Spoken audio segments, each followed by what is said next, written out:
Are you thinking about buying or selling a home in the Bay Area in July 2024? Have you been hearing different articles that the prices may be going down, or maybe you haven't been seeing many articles at all? However, moving forward in summer, I got a few tips that you should have whether deciding to buy or sell, depending on your own situation. My name is Spencer Sue, and I have a real estate team out in the Bay Area. We cover the entire Bay Area. In the last 5 years, we helped over 250 people with their moves. So if you're thinking about buying or selling, work with a trusted expert like us to go over a game plan to help solve your goals, but also help you find the best home with the best deals. Now, let's get into it. I'm going to be sharing with you all the activity for the month of June. So you can see across the board, I have actually all of the stats. Alameda County, Contra Costa County, San Francisco County, San Mateo County, Santa Clara County, single family condos and townhomes as a median. You can see it's been pretty flat, modest increase. Now we're going to be breaking down by each of the individual counties because not all counties are having the same impact and the same result. But you can see in general, it has a slight increase. Now we're talking about very slight. If you look at May, it was 1.365. If you look at now June, it's 1.375. So we're talking about what, $10,000, so less than 1% increase during this time. So it's been pretty consistent. It's been very consistent. Now, not all counties have done this well. Some counties are already declining, and we're going to be talking about some of the possible reasons why. At the same time, we're also going to go a little bit of the forecasting side, what you could probably expect. If you have been going to open houses or you have been making offers, keep this in mind. These are numbers from June, which are closings or basically offers accepted pretty much up until end of May or early June. So the numbers in July, which we don't obviously have yet, will be the numbers reflected from the June time, which at that point spring season has already been over. Now, before we go over all of the individual specifics, I want to kind of give you a few things of what you may expect moving forward. There's kind of some counter points. Now, if you take a look at the general stock market has continued to do very, very well. If you look at the S&P market, the general S&P has gone up 22% over the last year. If you compare that for this last month, it has increased about 3.63%. So in general, people are doing better just by not doing anything, quite frankly, in the stock market at the moment. Interest rates. Interest rates have also declined in the last month. You can see the median at that time, or the average, was about 7% in the beginning of June. Now it's at 6.86%. So it has been a slight improvement that has helped people buy. Now, why am I about to potentially share with you? I think that the home prices will drop at least slightly for the summertime. Now, it may come back in the fall. We will see. And that is because right now we have a record number of travelers. Record number of travelers expected during long 4th of July holiday period. This is a record number across the entire summer. We got the Olympics in Paris. There are so many people going to Europe right now because of the strength of the dollar. A lot of people are also traveling and using that money overseas, whether they're going to Japan. I know a lot of people are going there. They're going to Europe. The euro relative to the dollar is very, very favorable. So a lot of people are going to places outside of the country, and they're usually spending a couple of weeks to over a month. I have many clients that are going back to India for at least a month plus. And so with a lot of people distracted, quite frankly, with the nice weather, living up the summer, and things like that, they are less buyers in the market. Now, that is very, very important because a lot of it is supply and demand. Supply is still pretty good. We'll talk about that momentarily. But in general, demand will drop off because a lot of people are just out and about.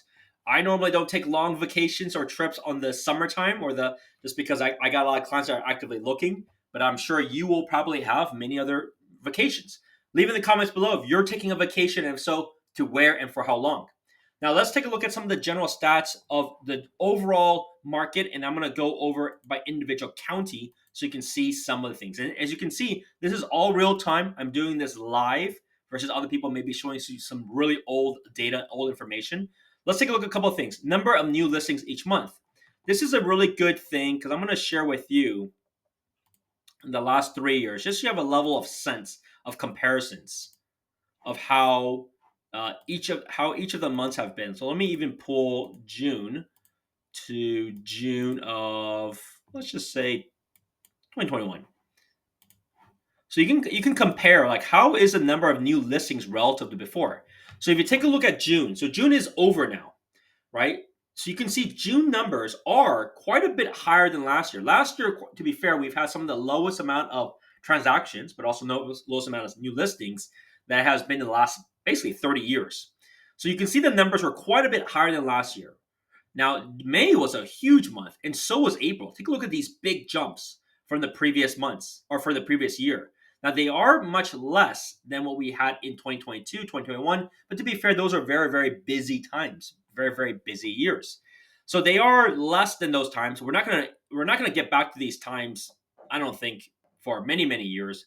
We're hopefully not going to go back to these times because these were record low times, but we're probably going to be hovering somewhere in between, probably a little bit closer to what we see of last year than what we see of the previous years.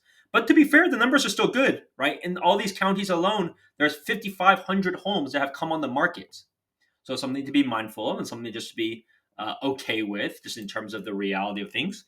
Now let's take a look at the median days to sell across the board. Typically, things do move pretty quickly, but you can see the median days to sell has been a little bit longer than previous months. You can see it's about 12 days. Now, it's not 12 weeks. It's not multiple weeks. It's just 12 days. But it's still not too bad. It doesn't get much shorter, as you can see, than 8, 9 days because then they will have a weekend. But generally, they're not getting too much longer than this either. They kind of fluctuate because this will get into the extension of the 2 weekends. So unless there's a lot of holidays, which you can see is typically during the December, November time, generally you're not going to see too many long days for the medium sell date, just because you don't have too many holidays in effect, and you have plenty of buyers that are still out there. But keep in mind, just because there's 3 people that make an offer versus 10, they will still have an offer deadline. There's no reason to have another weekend. Usually, if they have multiple weeks, at that point, they probably priced it pretty high. And so they're really fishing for a specific number. So outside of that, then things will continue to move generally pretty quickly. Now let's take a look at the medium sales price and let's break it down now. Let's break it down by individual counties so you can see. So let's just start first with Santa Clara County. So you can see, are there specific counties that are doing better than others? Are there some counties that are actually declining? So take a look at this, Santa Clara County. Interesting enough, June numbers are actually lower than what they were in May. So this is a decent decline. So it's about, the June numbers now are about 1.655. The May numbers are about 37,000 plus. So that's equivalent to about 2%. So that's something. So that's something to be mindful of. That there's been a decline in a very, very competitive market. Now, every city, every home will be specific. I will show with you. Take a look at this. While home prices have declined, take a look at the sell price to the list price ratio. You can see that this number is still higher, 106%. So while you saw a decline of 2% of the sales price, you can still see the result is still 106% above the list price. So do not get tricked that the market is going up 6% every month. Understand that the actual market has declined by 2%, but they are still listing homes conservatively less than 6% where they would probably be. So that is on an average. Just keep that in mind.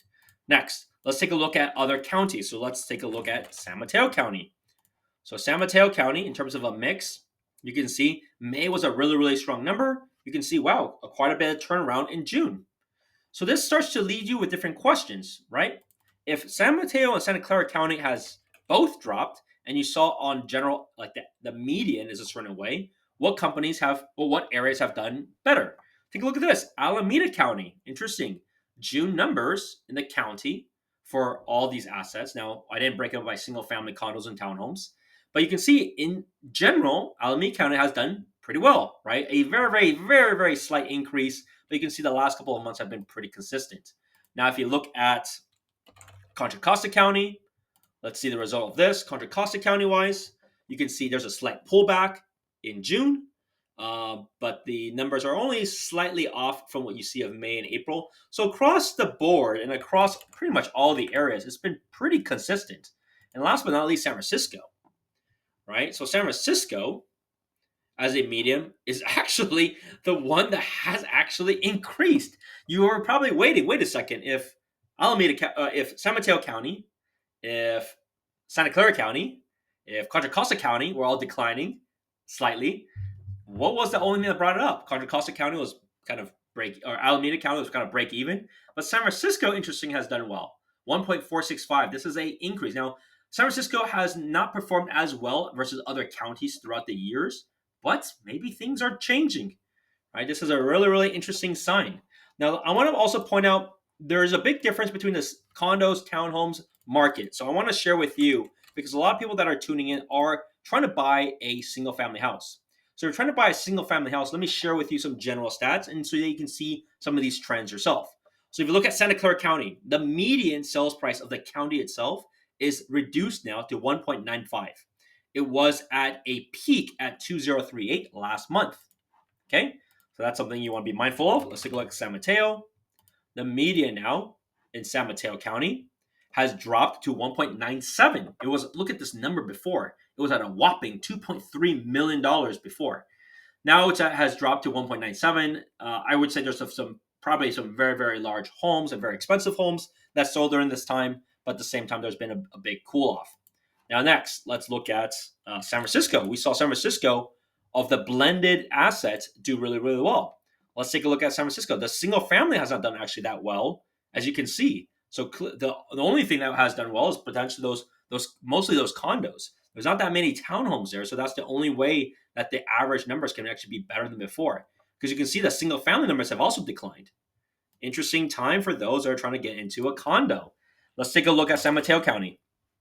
If you look at San Mateo County, you can see, sorry, not San Mateo, we already saw that. If we look at Alameda County for the single family price, you saw in previously single family, or the condos, townhomes, and single family were relatively flat. But if you look at single family, also declined now to 1.35.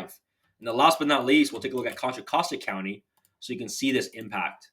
So Contra Costa County single family has also had a slight decline. Interesting, right?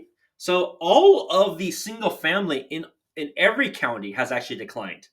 And but the condo townhome market side of it has actually increased a decent amount versus the previous months. And so this leads to a few possible reasons.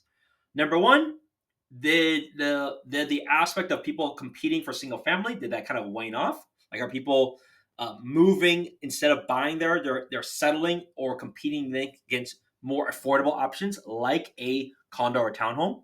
That's one consideration. Or is there any sort of more supply on the new single family, and that's been an impact? I think it's probably the first. I think some people are saying, look, I am tired of renting. We do want to get into our first place. My budget is X. I can choose to go far or I can choose not to go far, and I will try to figure out what options will work. I'm not that specific about single family. And so they may then say, look, my budget can't afford a single family. Because take a look at this gap. If you're buying in Santa Clara County, and let's just talk about median price for single family as a recap. This median, this is Santa Clara County. This includes like a Morgan Hill. But the median is 1.95 million for a single family. So if you're buying a condo, the median for a condo is significantly less. We're talking about less than half, 827. Right? So you can see the condo market has increased. So condos, don't say condos do not increase. That's a lie. They definitely increase, as you can see. Townhomes, on the other hand, have been relatively flat, but the median townhomes at 1.275. So you can see that there are choices and balances that people have to make in terms of what will be the best options for them. And so this is just something very, very important, something to be mindful of as people kind of reassess. They may kind of delay their single family search. They may buy into some of these other assets that are more affordable. You saw the condo market increasing and doing better, but that is part of the reason why you see what you see. But the question is this a general downturn? Is this going to be flattening? Of course, it's a little bit early. We're only in 1st of July as of this recording today. All of this is in real time, and a lot of people are traveling. So we will see. I don't expect too much pricing growth right now. I expect probably either a flattening or a decline for the summertime. And then the question next is what will happen in the fall. I don't know. We'll see the activity then, and we'll know after really Labor Day weekend. So if you're a buyer, what does that mean? If you're a buyer, this isn't an opportunity if you're not traveling. And if you are traveling, the transactions still happen every week. You can still make offers and get your offers accepted while you're on vacation. We can always talk about how do you structure that accordingly. It doesn't really impact anything, right? So you can always still actively look when you are in town. I can meet with you on the weekdays. We can go on the weekends. Things turn on every week. So stay around and be active if you're actively looking, because you're then competing with less people. But if you're a seller, you got to level set your expectations a little bit, right? The growth is no longer happening. So if you saw some of your neighbors sell for record highs in April, May, you're probably not going to hit those numbers today, right? The reality doesn't mean you're not going to hit those numbers. It's going to be a little bit less. It's still going to be a good number, but it's not going to be these record numbers. Because keep in mind that those numbers in May of this year are all-time records. So they are higher than ever. So yes, you're a little bit off the record highs, but it still can be used to accomplish your next goal, whether you're trying to retire, move out of the area, upsize, downsize, whatever it may be. Just be mindful of your whole goals to begin with. So if you found this valuable, be sure to hit that like button, subscribe to the channel, share with any of your friends that want the inside source as to what is really happening with the local Bay Area market relative to what's going on in the general market. As you can see, stock market is still doing very well. Interest rates are declining slightly, and prices are declining a little bit slightly as mainly a lot of people are traveling on vacation. Give me a call or text. Let's go over our game plan, 408-547-4590. See you next one. Bye.